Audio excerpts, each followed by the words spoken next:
हमेशा खुद भी खुश रहने वाली तथा औरों को भी खुश रखने वाली रश्मि को न जाने आजकल क्या हुआ है कि हमेशा खोई खोई सी रहती है। पूछने पर बात टाल जाती है।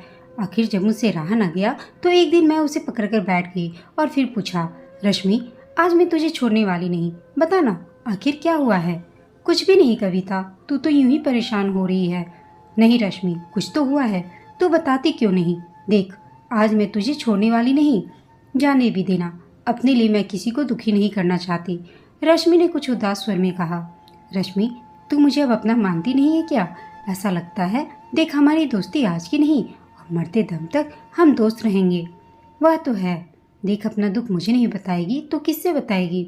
उसके कंधे पर हाथ रखते हुए मैंने कहा, हाँ तुझसे बताना तो पड़ेगा ही, वरना मेरा दम घुट जाएगा।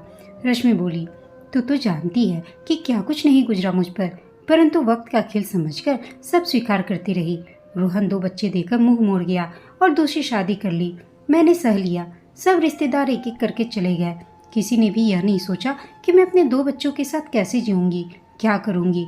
वह तो भला हो नेहा का, जिन्होंने अपने पति से कहकर मुझे यह नौकरी दिलवा दी और मेरे घर की गाड़ी चल पड़ी। यह तो मैं जानती हूँ रश्मि, और तेरे साहस की मिसाल मैं ही नहीं बल्कि जितने भी परिचित हैं सब देते हैं। मैंने उसे सहारा देते हुए कहा, पर अब जब सब कुछ ठीक हो गया है फिर तेरी उदासी की बात समझ में नहीं आ रही। इतना सब कुछ सहते हुए भी तूने अपना जीवन बड़ी जिंदादिली से जिया ही नहीं, उसके हर पल को महसूस भी किया। मैंने उसे कहा, अपने बच्चों के कैरियर को बहुत ऊपर पहुंचाया, यही नहीं कॉलोनी में अपनी अच्छी इज्जत भी कमाई। अब तो सब ठीक है, फिर क्या बात है जो तू उदास हो गई। रश्मि ने कहा, तू ठीक कह रही है, पर एक बात तो है कि कब्र का हाल मुर्दा ही जानता है। उसने हंसते हुए कहा, अच्छा ऐसा क्या है, देख बहुत देर होगी, अब रुक मत। रश्मि ख्यालों में खो गई, मानो उसका जीवन उसके सामने चलचित्र की तरह घूम रहा हो। रोहन, रश्मि का पति, उसकी जिंदगी में आना, वह उसकी तरफ यूं खींचती चली गई जैसे पतंग के साथ डोर। दुनिया के रिवाज सब उसके लिए बेमानी हो गए थे।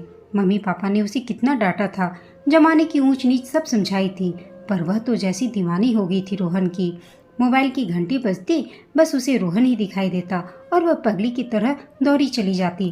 पापा गुस्सा होते, मम्मी अपना वास्ता देती, पर उसके लिए सब बेकार था सिवाय रोहन के। एक दिन जब वह रोहन से मिलने जा रही थी तो पापा ने डांटते हुए कहा, तुम नहीं मानोगी रश्मि, क्या है उस आवारा लफंगे में जो तुम्हें दिखाई नहीं दे रहा है कुछ। पापा, मैं उसे प्यार करती हूँ और उसके बिना नहीं रह सकती, रश्मि ने कहा। बहुत पछताओगी तुम, बेटा मान जाओ, वह अच्छा लड़का नहीं, पापा ने रश्मि को समझाते हुए कहा। पापा, वह मेरी जिंदगी है, रश्मि जिद करते हुए बोली। तो खत्म कर दो अपनी जिंदगी, झल्लाते हुए पापा बोले। क्या कर रहे हो जी, कुछ भी हो, रश्मि हमारी इकलौती बेटी है। मम्मी ने भी रश्मि को समझाना चाहा। उसी का तो फायदा उठा रही है या, पर जीते जी कैसे कुएं में ढकेल दे अपनी बेटी को। पापा कुछ भी हो, मैं रोहन से ही शादी करूंगी। तो फिर अपना चेहरा हमें कभी न दिखाना, पापा क्रोध से बोले। ऐसा मत कहो, मैं अपनी बेटी के बिना नहीं रह सकूंगी, मम्मी ने सिसकते हुए कहा। चुप रहो, तुम्हारी लाड का नतीजा हमें भुगतना पड़ रहा है, पापा गरजते हुए बोले, और रश्मि सबको अनदेखा कर रोहन के साथ चली गई। बाद में पता चला कि दोनों ने शादी भी कर ली और झांसी में बस गए हैं। भानु प्रताप ने अपने सीने पर पत्थर रख लिया, परंतु उनकी पत्नी चंद्रिका बेटे की याद में बीमार पड़ गई और एक दिन उसकी याद को अपने साथ लिए दुनिया से भी विदा हो गई। उधर रश्मि रोहन के साथ बहुत खुश थी, लेकिन जब उसे अपने माता पिता की याद आती तो उदास हो जाती। शुरू शुरू में रोहन उसका बहुत ध्यान रखता था, समय के साथ वह एक बेटी और एक बेटे की माँ भी बन गई। कुछ दिनों से रश्मि नोट कर रही थी कि रोहन अब उसका उतना ध्यान नहीं रखता जितना पहले रखता था। कुछ दिन तो इसे हल्के में लिया उसने, सोचा शायद काम का बोझ ज़्यादा है, परंतु फिर यह रोज का नियम बन गया। रोहन, आजकल तुम मुझे बहुत व्यस्त रहने लगे हो, रश्मि ने कुछ उदास होकर रोहन से कहा। भाई घर भी तो चलाना है तो काम तो करना ही पड़ेगा, रोहन ने जवाब दिया। काम तो तुम पहले भी करते थे, पर आजकल कुछ ज़्यादा ही हो रहा है क्या। रोहन टालकर चला गया, पर आज रश्मि ने इसे कुछ ज़्यादा ही गंभीरता से ले लिया। अब तो रात को भी देर से आना रोहन का नियम बन गया था। रश्मि पूछने की कोशिश करती तो झगड़ा होने लगता। उस दिन तो हद ही होगी, उसकी सहेली आई थी। मुस्कुराते हुए रश्मि ने पहले तो परिचय कराया। रोहन, यह मेरी सहेली है, शिमला से आई है, यहाँ इसे कुछ काम है, करीब हफ्ता भर रहेगी। रश्मि, यह मेरा घर है, कोई धर्मशाला नहीं जो कोई भी आकर यहाँ रहे। रश्मि रोहन की बात सुनकर देखती ही रह गई। रोहन जी, आप चिंता न करें, मैं मैनेज कर लूँगी, शालिनी रश्मि की फ्रेंड ने कहा। अरे नहीं, मैं तो मजाक कर रहा था, रोहन ने हंसते हुए कहा। सबने इसे मजाक में ले लिया, पर रश्मि नहीं जानती थी कि उसके लिए अपने लिए कितनी बड़ी खाई खोद ली है। जो रोहन रोज देर आता था, वह शाम की चाय घर में ही पीने लगा। शुरू में तो रश्मि खुश हुई, पर धीरे धीरे उसे समझ में आने लगा कि रोहन उसके लिए नहीं बल्कि शालिनी के लिए जल्दी आता है। चाय पीने के बाद दोनों ही किसी न किसी बहाने निकल जाते। कभी बाहर से खाना खाकर आते, कभी उसे आदेश देकर बनवाते। मम्मी, ये आंटी और कितने दिन रहने वाली हैं? एक दिन रश्मि के बेटे शलभ ने पूछा। क्यों बेटे, आंटी से तुम्हें क्या तकलीफ है? रश्मि ने पूछा। मम्मी, जब देखो आप आंटी की सेवा में लगी रहती हो, जैसे वे कोई नवाब हो। शलभ ने कुछ चिढ़ते हुए कहा। हाँ मम्मी, और वे तो कोई काम भी नहीं करती, बस पापा से बातें करती रहती हैं, जैसे वे ही इस घर की मालकिन हो। बेटा, ऐसा नहीं कहते, वे मेहमान हैं, उन्हें कुछ काम है यहाँ, जब हो जाएगा तो चली जाएंगी। रश्मि ने बच्चों को तो दिलासा दे दिया, किंतु अपनों को न समझा सकी। सारी रात बड़ी बेचैनी से काटी और फैसला किया कि सुबह शालिनी और रोहन से बात करेगी। दूसरे दिन सुबह जब सब नाश्ता कर रहे थे तो रश्मि ने रोहन से कहा, सुनिए, मेरे ख्याल में अब तो काफ़ी दिन हो चुके हैं, अगर शालिनी का काम बाकी है तो वह किसी गर्ल्स हॉस्टल में इंतजाम कर लेगी। क्यों, ऐसे भी क्या जल्दी है? रोहन ने कहा। बात कुछ नहीं, बस बच्चों के एग्जाम सिर पर हैं, उनकी पढ़ाई नहीं हो पा रही, फिर मेहमान कुछ दिन के लिए ही अच्छे होते हैं। कैसी बातें कर रही हो रश्मि, क्या शालिनी से यह सब कहते ठीक लगेगा? फिर एक तो वह तुम्हारी सहेली है, इस नए शहर में कहाँ जाएगी? कहीं भी जाए या कहीं भी इंतजाम करे, यह हमारा सिरदर्द नहीं। रश्मि ने कुछ झल्लाकर कहा। ठीक है, कुछ दिन और देखो, या तो वह कोई इंतजाम कर लेगी या फिर मैं ही उसका कोई इंतजाम कर दूंगा, तुम परेशान न हो। रोहन उसे दिलासा देकर ऑफिस चला गया। रोहन का सारा दिन उधेर बुन में बीता। अब उसे शालिनी का साथ अच्छा लगने लगा था, वह उसके बिना नहीं रहना चाहता था, परंतु रश्मि का क्या इलाज किया जाए? बहुत सोचने के बाद रोहन ने एक उपाय सोचा।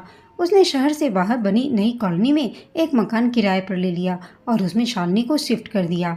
एक बार को शालिनी हिचकिचाई। उसने कहा, रोहन, यह क्या करना ठीक होगा? देखो शालिनी, तुम्हारा कोई नहीं है और अब ना ही मैं तुम्हारे बिना रह सकता हूँ। तुम बताओ, क्या तुम मेरे बिना रह पाओगी? इतने दिन साथ गुजारने के बाद क्या हम दोनों को एक दूसरे की आदत नहीं हो गई है? यह तो ठीक है रोहन, परंतु रश्मि और उसके बच्चे, ऊपर से यह समाज, क्या हमें जीने देगा? शालिनी कुछ सोचते हुए बोली। देखो शालिनी, अब मेरा तुम्हारा बात बहुत आगे बढ़ गई है। अब ना तो मैं तुम्हें छोड़ सकता हूँ और ना ही तुम्हारे बिना रह सकता हूँ। तुम्हारी तो तुम ही जानो, पर मैं अच्छी तरह से जानता हूँ कि तुम्हारे विचार भी यही हैं। वह सब तो ठीक है, परंतु रश्मि मेरी सहेली है और उसके साथ यह अन्याय होगा। तुम्हें अब सिर्फ अपने और अब मेरे बारे में सोचना है शालिनी, रोहन ने बात खत्म करते हुए कहा।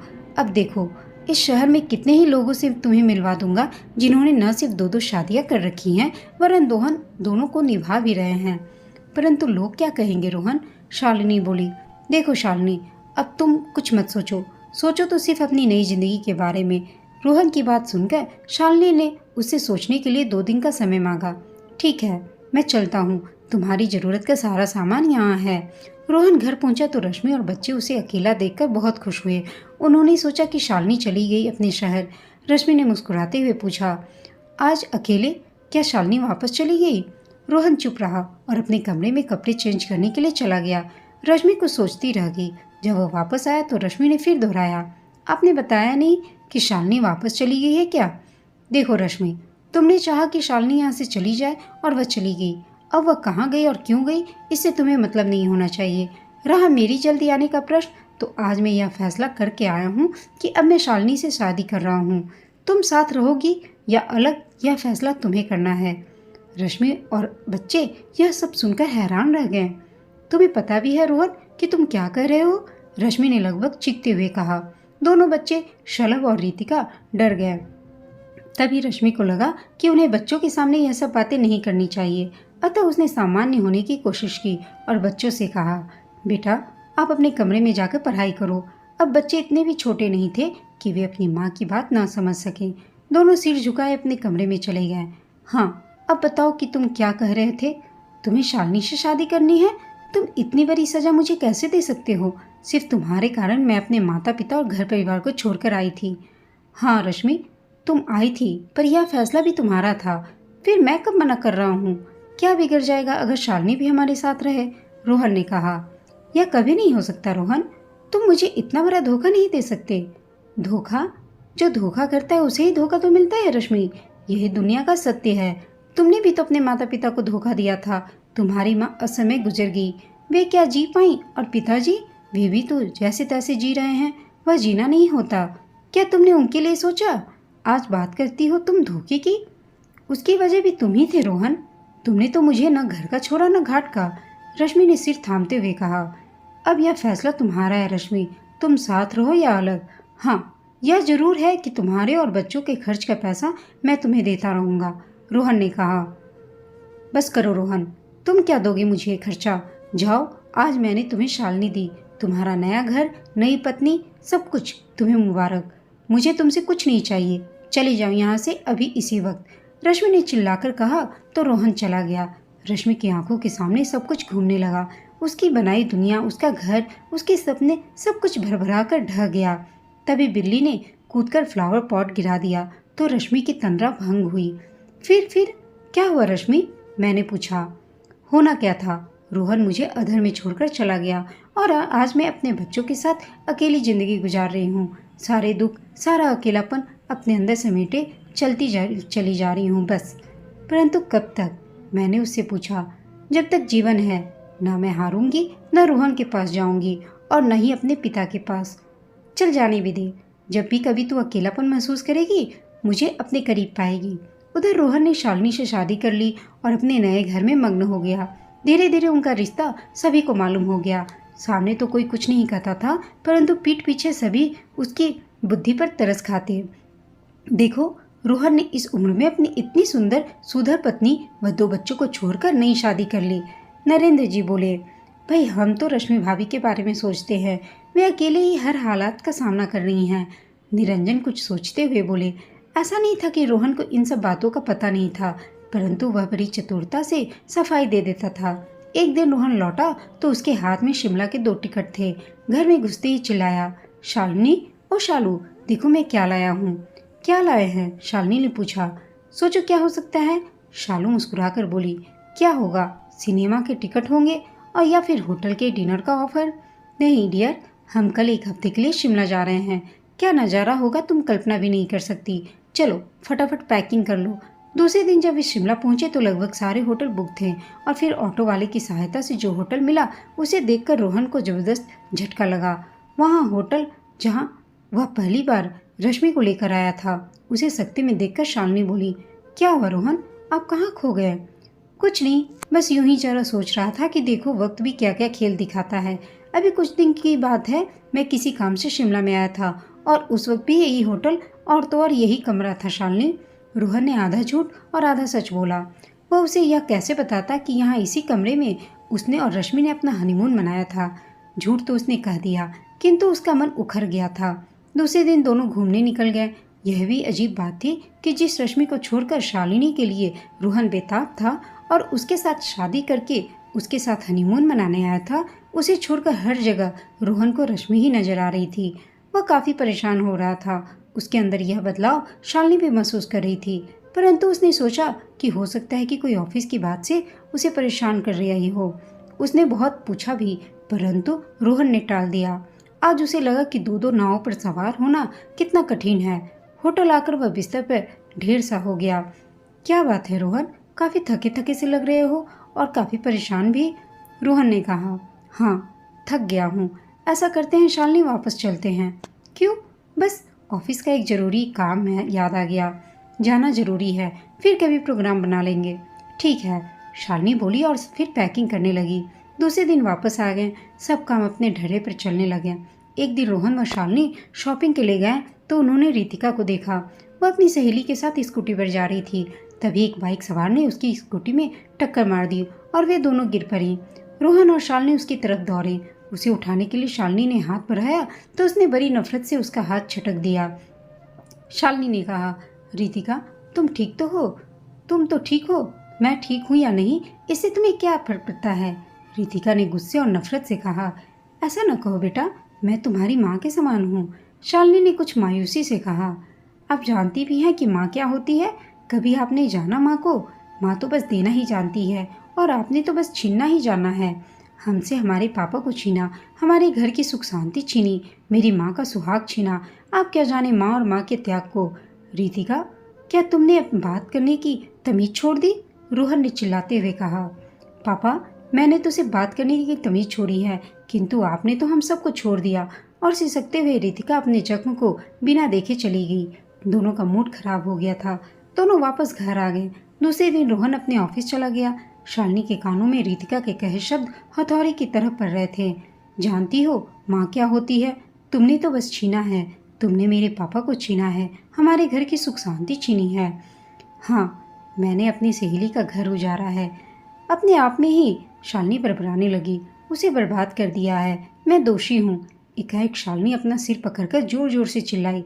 तभी अचानक रोहन आ गया। बोला, क्या हुआ शालू, तुम चिल्ला क्यों रही थी? क्यों परेशान लग रही हो? कुछ खास नहीं, बस यूं ही कुछ पुरानी यादें याद आ गई थी। मगर तुम कैसे आ गए? वे अपने कुछ जरूरी कागजात घर पर भूल गया था। शालिनी, लिफाफे में कुछ कागज थे, तुमने देखे क्या? नहीं तो, कहाँ रखे थे? अलमारी में थे, जरा देखो तो, रोहन ने कहा और फिर सोफे पर बैठ गया। शालिनी बेडरूम की तरफ थी, थोड़ी दूर ही चली थी कि गिर पड़ी। अरे क्या हुआ? रोहन तेजी से उसकी तरफ लपका। शालिनी को उठाकर बेड पर लिटाया और पानी लाकर उसके चेहरे पर छींटे मारने लगा। शालिनी ने धीरे से आंखें खोली। क्या हुआ शालू, तबीयत खराब थी तो मुझे बताया होता, मैं पहले तुम्हें डॉक्टर के पास ले जाता। खैर कोई बात नहीं, अब चलते हैं, चलो मैं तुम्हें डॉक्टर से दिखा लेता हूँ। नहीं रोहन, मुझे नहीं जाना डॉक्टर के पास, कोई खास बात नहीं, मैं ठीक हूँ। रोहन उसका माथा सहलाने लगा। देखो शालिनी, लगता है अकेलेपन की वजह से तुम्हारी तबीयत खराब हो गई है, कुछ व्यस्त रहा करो, कहीं कुछ ज्वाइन कर लो।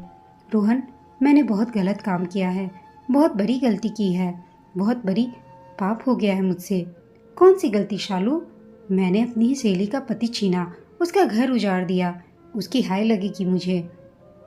शालू, हमने कोई गलत काम नहीं किया है, हमने प्यार किया है, दोनों एक साथ जीवन गुजारना चाहते हैं, शादी की है, क्या गलत किया है? मैंने तो रश्मि को भी कहा था कि वह हमारे साथ रहे। क्या दो पत्नियां एक साथ नहीं रह सकती? और यदि नहीं तो हम क्या कर सकते हैं? मैं तो उसका खर्चा भी उठाने को तैयार था, किंतु वह ज़्यादा स्वाभिमानी बनना चाहती है, तो उसमें हमारा क्या दोष? उसके बाद रोहन उसे समझा बुझाकर वापस अपने ऑफिस चला गया। शालिनी ने एक नॉवल उठाया, परंतु उसका मन फिर किसी भी काम में नहीं लगा। बार बार उसे रितिका की बात याद आ रही थी।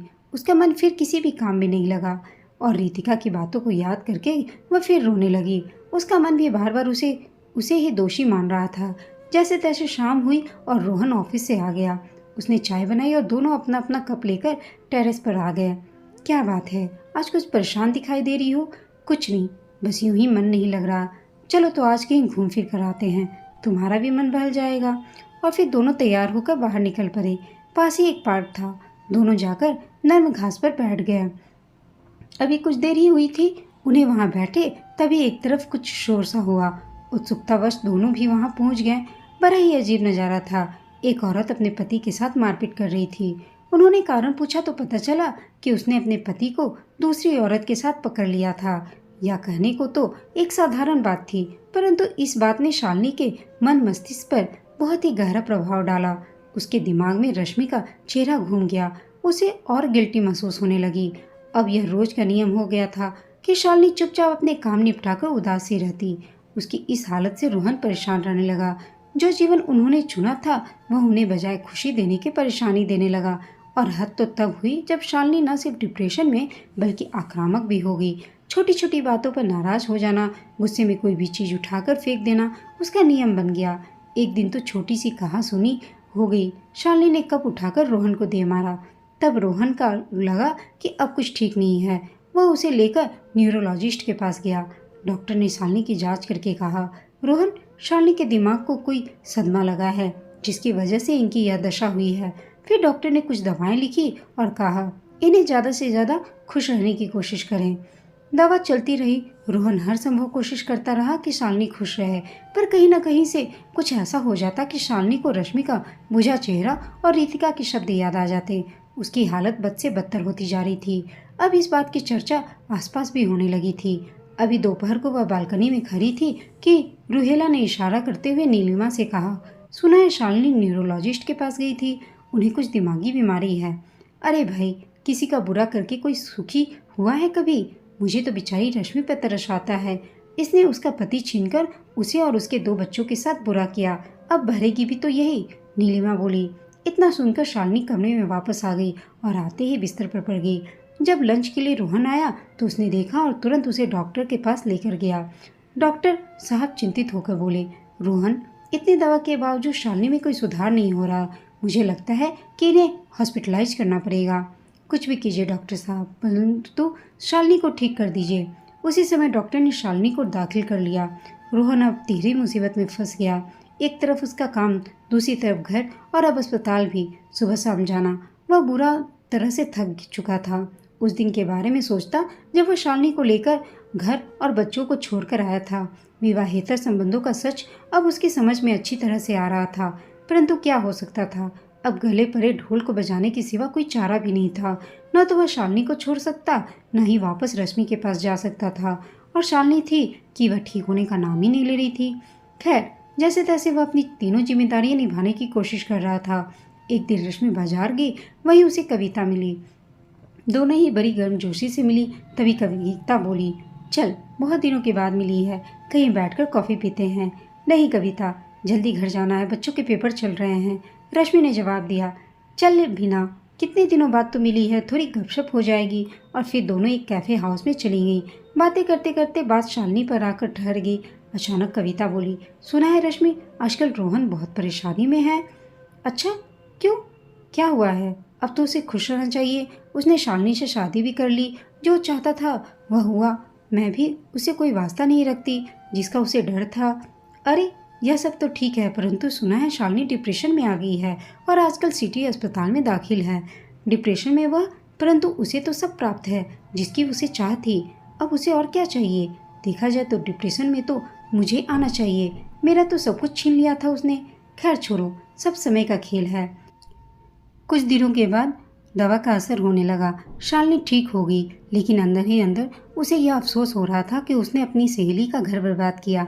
जैसे ही वह हॉस्पिटल से डिस्चार्ज हुई तो वह सीधे रश्मि के पास आई और उससे अपनी गलती का पछतावा दिखाकर उससे माफ़ी मांगा। रश्मि ने भी उसे माफ़ कर दिया। शालिनी अब रश्मि की ज़िंदगी से दूर जाने की बात करने लगी। उधर रोहन को भी अपने किए पे अफसोस हो रहा था। रश्मि ने तीनों को माफ़ कर दिया। दोस्तों, आपको यह कहानी कैसी लगी कमेंट करके बताइएगा। साथ ही कहानी अच्छी लगी हो तो इसे लाइक, शेयर और चैनल को सब्सक्राइब कीजिएगा। कहानी सुनने के लिए आप सबका धन्यवाद।